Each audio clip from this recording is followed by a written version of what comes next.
carved wooden cupboard covered in cobwebs. But the door was slightly open. The girl ran over, laughing, and swung the door open, expecting to find her sister. But the cupboard was empty. She leaned in, and as she did, a cold, icy hand reached out from the back of the dark cupboard and grabbed her wrist. She let out a scream and tried to escape, but the hand started to pull her into the cupboard. The girl's sister heard her screams and ran to find out what was happening. She entered the room and looked on in horror as her sister began to disappear into the cupboard. Luckily, the little sister was quick thinking. She ran toward the cupboard and grabbed her sister's legs. After a brief tug-of-war, she managed to pull her sister out of the cupboard, and the two girls ran from the room, slamming the door behind them.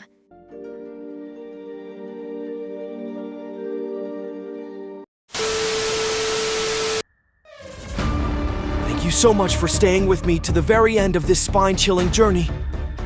Your presence and engagement are immensely appreciated, and it takes a certain kind of bravery to delve into the depths of horror as you have today. If you found yourself gripping your seat or peering through your fingers, know that you're not alone, and you've shown remarkable courage. Don't forget to hit that like button if you enjoyed the thrill, subscribe for more heart-pounding content, and share this video with those who dare to face their fears. Until next time, keep the lights on, and remember, it's only a video. Or is it? Sleep tight.